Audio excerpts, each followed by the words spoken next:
Venye tunacheza hizi games siku hizi. Vile tunacheza siku hizi. I'm very hopeful, especially game ya kesho. Na ujua kwanza, by the way, tickets zimenunuliwa zote. Uwanja imejaa. Yeah. Tickets zimeisha. The game is totally sold out. It is totally sold out, and I just cannot wait for tomorrow's game. We beat those ones, and then we beat the next ones, and then kidogo kidogo tumeingia World Cup. What if for the very first time? World Cup? It's possible. There's a possibility. There's a possibility. Yes, they will know our names the minute we get into that cup. Anyway, it is day 4 of the new month of September. How are you doing? As always, it is a pleasure that you have chosen to start off your morning right here with us. And we promise you will not be disappointed one bit. Today is Entertainment Thursday. We call it Friday Eve right here, or Thursday is the new Friday. And we ensure to bring you nothing but the best when it comes to entertainment. My DJ, Unique the DJ, is usually here to ensure that you get to listen to the best of the best. Even before he gets to let us know what he'll be playing for us today, remember that you can get to also be part of this conversation, be part of this show, simply by sending us a message on WhatsApp. That is 0716-103-301, 0716-103-301. How about we start off by you letting us know where you are tuned in from, 0716-103-301. Today is going to be an amazing show. I have different guests who will be coming on board. Matters Entertainment will be having Steve-O Simple Boy coming in atuambie kwani hawa managers wanamtakiaje jamani? Yeah. Ni nini? Shida iko wapi? We'll be talking to Steve-O Simple Boy. We'll also be having a queen right here. That is the runway queen. We'll be having Miss Earth Kenya Water and an award-winning film director. As you've heard, it's going to be a packed one. So do not touch that dial. Unique the DJ. Yes. Good morning. Good morning. Ukoje? Niko best sana. Nashukuru sana. Before hata tuingie kwa what I've prepared for you. Yeah.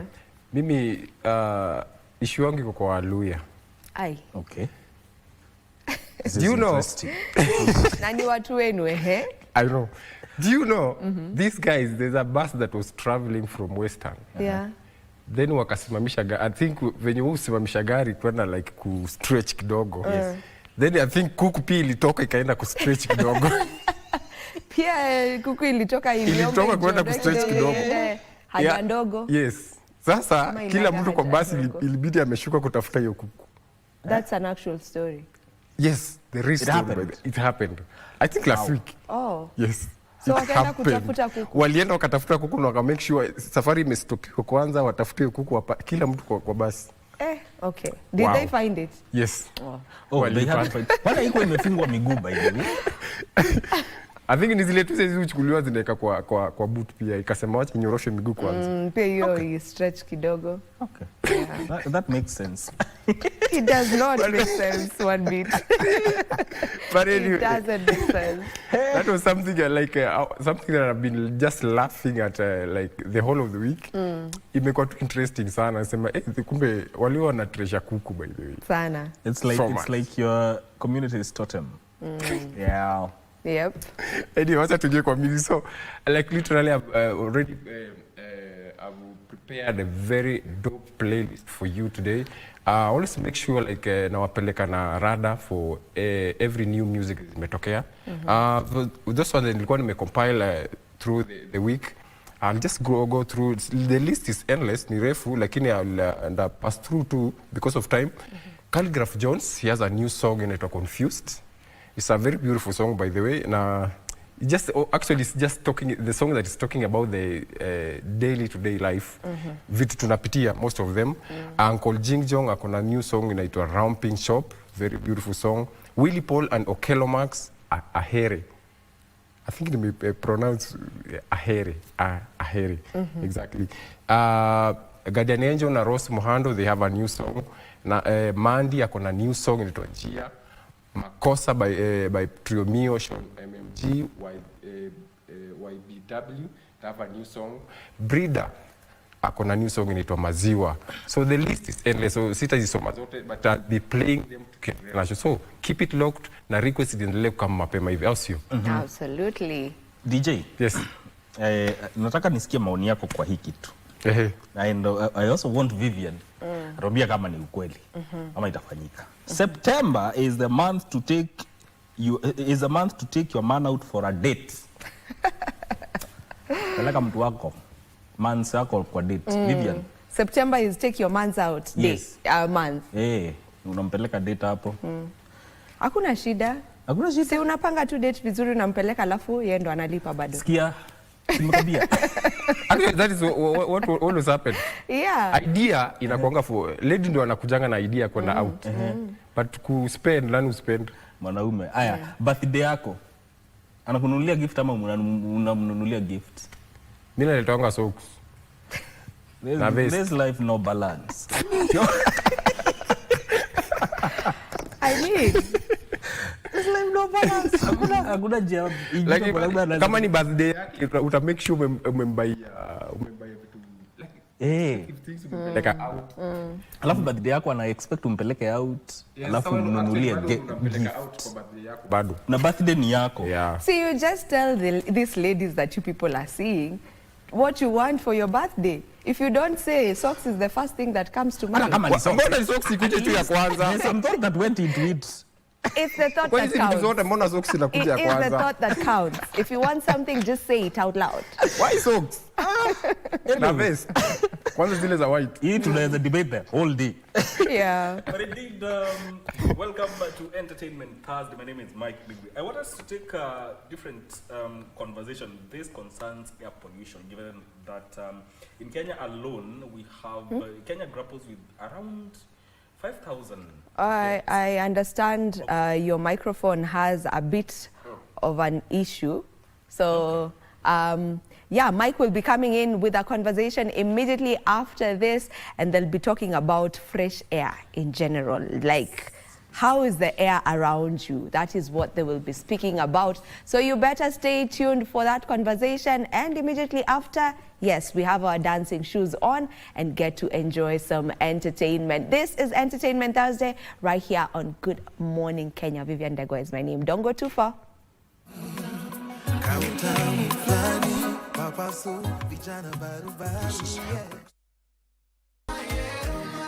There we have it, and we get to start off with our first interview of the day right here on Entertainment Thursday, and we will be talking to an acclaimed Kenyan film director. He has worked in the film industry for quite some time, and he has diverse knowledge matters the film industry, because he's gotten to work across different countries. He's worked in Kenya, he's worked in Nigeria, he's also worked in Germany. I am talking about the one and only Maina. Mark, good morning. Good morning to you. How are you doing this morning? I'm very fine. You're well. I'm very well. All right. I'm blessed to be here with you. Yeah. It's a pleasure to have you on the show with us. Thank now, let's you. get to first understand who exactly Mark is, where his love for film began. Just take us back to where all this began. So Mark Maina is a film director, film editor, and also I'm a lecturer. And actually, it began as a hobby because I have a bachelor's degree in computer science from Nairobi University. So when I was in first year, I was just watching films. I think me and my brother used to watch a lot of films, a lot of espionage, kind of James Bond movies. And I think there's a scene that I saw, there's a film called Bourne Ultimatum. There's a scene that I saw, it's a guy who jumped from one building to the next, but he went through a window. So I was very curious, like, are these people paid enough to go through windows like this and it breaks? And like, I was just wondering how that happened. So I did a behind the scenes research, and then I saw there was not glass actually. So then that's when I started to understand, okay, so which softwares do they use? And then because now, you know, as a computer science student, as a hack, some softwares up and pale. So I stumbled upon software into After Effects, Adobe After Effects. And basically that's where I started doing tutorials. and just creating effects because now my friends, even when I was in campus, a plane crashing into Chiromo, stuff like that.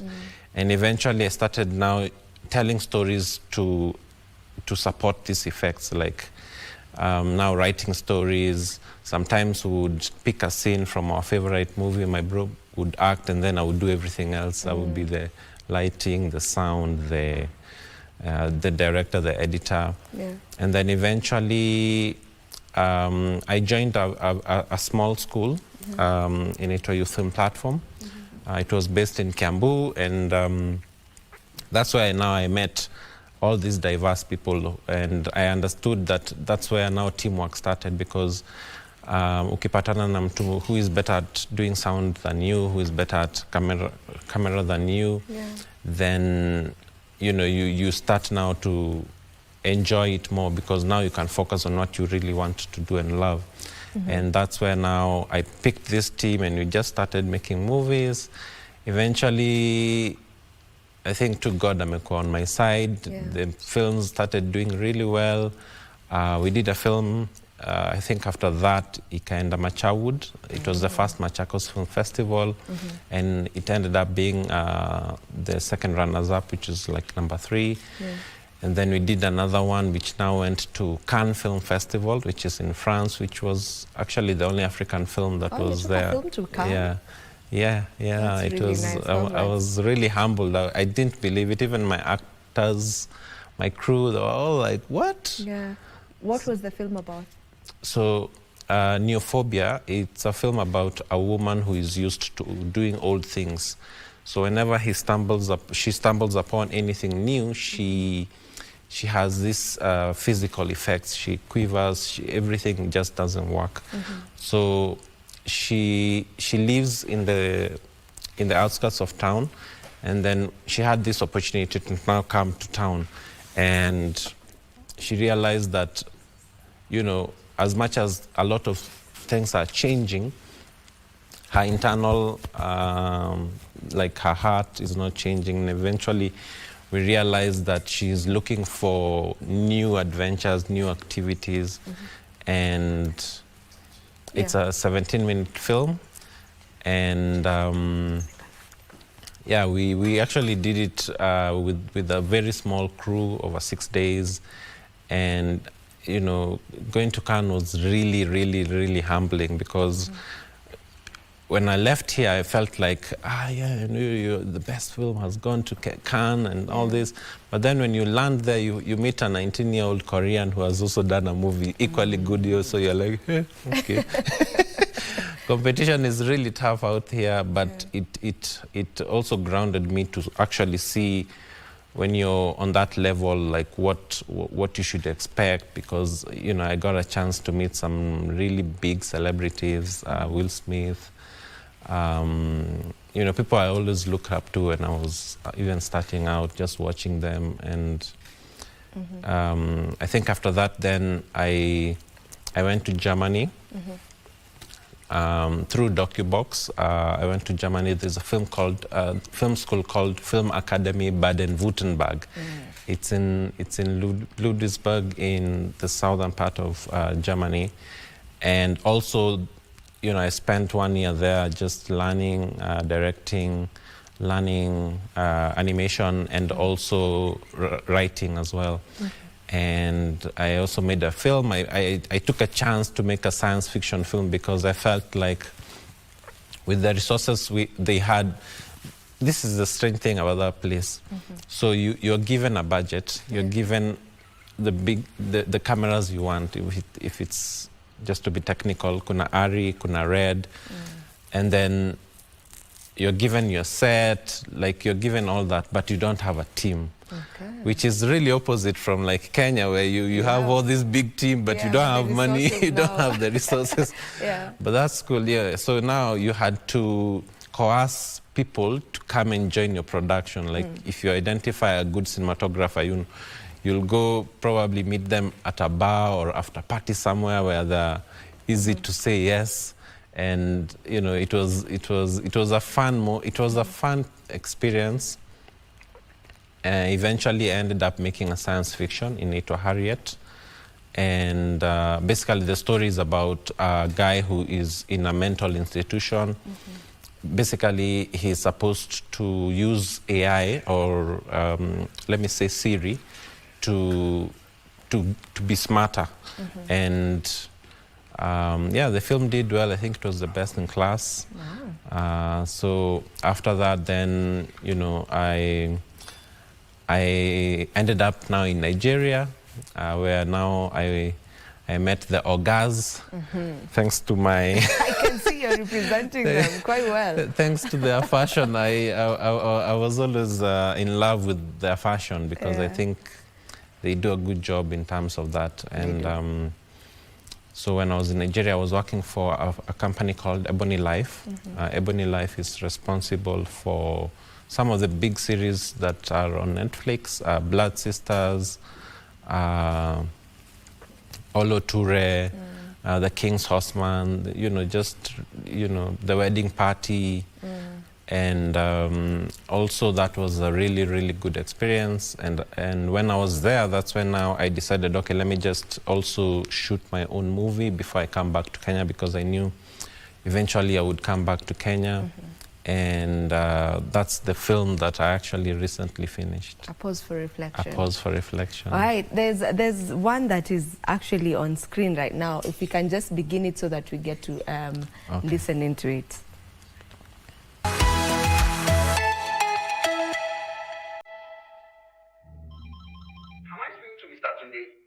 Yes. I'm sorry to inform you, Mr. Tunde, your son has died in a car accident this evening. I must ask you to come to the hospital to identify the body.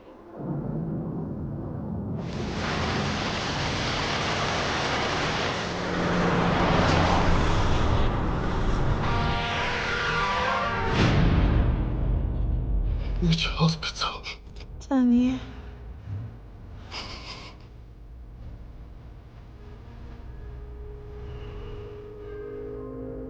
Are you ready, sir? Just do it.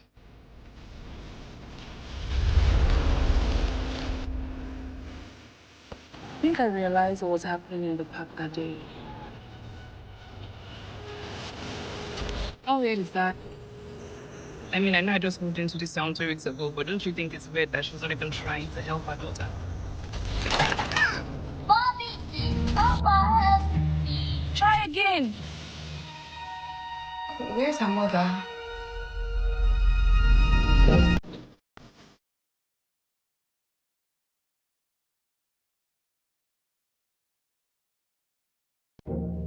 There we have it. That's A Pause for Reflection. Why the name A Pause for Reflection?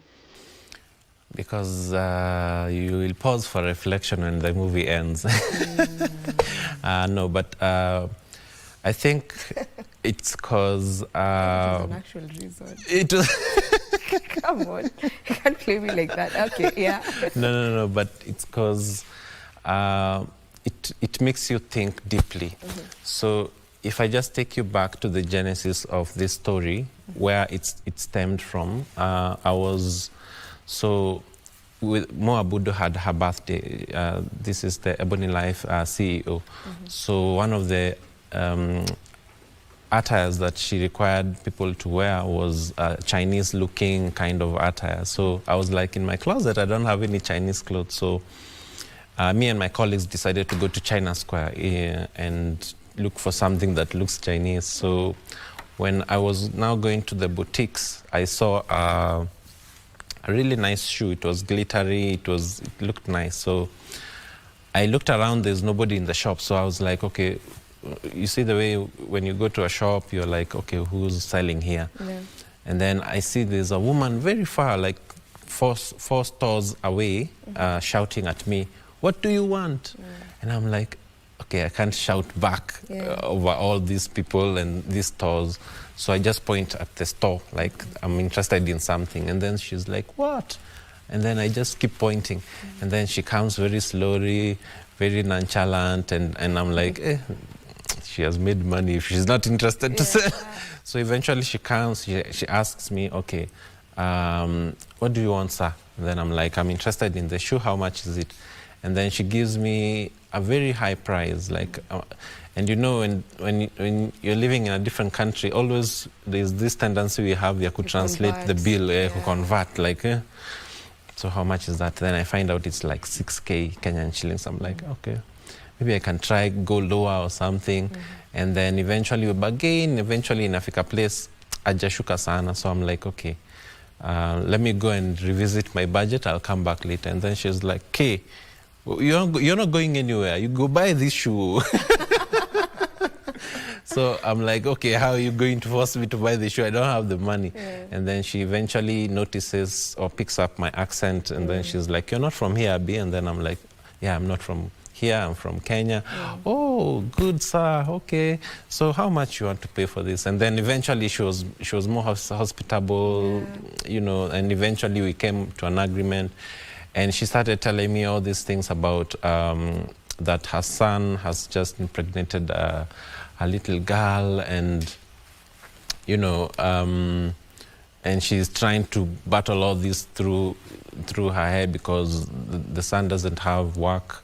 She's also hustling small. So eventually I realized that how quickly we can judge people without really understanding where they're coming from. You know, you walk into a bank, you see someone shouting, and then, you know, you'll eventually say, okay, this is just a person with anger issues, but maybe there's something boiling down. And it brought me to the attention that, you know, we should also take time to understand people. And in the story, we have this woman who is watching her kid fall while riding the bike, and she doesn't help. And spoilers, we eventually learned that there's a reason to why she was not helping, because she knew she didn't have so much time. She was sick. She knew she didn't have so much time on earth, so she was trying to make her strong, to live without her. Exactly. All right. Yeah. Okay, I get you, and hence the name A Pause for Reflection. It does make sense. Now, as we wind up with the conversation, why are you more inclined to doing short films and features? You've told me you also do features. So why are you inclined to doing those more than just the longer films? So I actually think that it's harder to do a short film because you have so much little time to tell a story. That's true. And I usually feel it's challenging when you don't have, let's say, the opportunities to keep doing features, because features require so much. It requires a big crew, maybe a bigger budget. I always delve into the shorter ones because it keeps you sharp, it keeps you thinking, and then you can also try to innovate, you know, try to do new things. And then eventually, when you now have the opportunity to make longer films, then at least you've been driving the car. You're not just starting from a wheelchair, So that's why I usually try as much as possible to keep doing these shots. And also they expose you, because shots, I feel like, also travel a lot, because if you're able to do like 15-minute shots. I remember when I was in Cannes, I met this famous director called Barry Jenkins. He won an Oscar for Moonlight. And when I was just talking, we actually met in a hot dog stand. It was so weird because at the time, I remember I know this person, but I'm not too sure from where. Then eventually, when we started talking, he was like, I've made 20 short films before I made this feature that has gone on, won an Oscar. So, you know, he encouraged me to keep improving my craft, keep building those small skills. And if you see this film, we've tried to blend animation with live action, and I've not seen a lot of films do that. So that's why, you know, it helps you reinvent your skills and yourself as well. All right, so you're honing your skills bit by bit. Yes. All right. Yes. Thank you so very much for joining us for this conversation. Thank you for the work that you're doing. For those who are watching and would love to get to watch some of these short films and the features, where do they find them? So on YouTube, it's M Green Entertainment. M Green Entertainment, on also all our socials, M Green Entertainment. You will find us on Instagram, Facebook, TikTok, Twitter, LinkedIn. All of them. All right. So it's Yeah. all over. Yes. Okay. Yeah. This is where we end this particular conversation. Don't go too far. Entertainment Thursday will get to continue. But as at now, Mike Migwe is coming up next.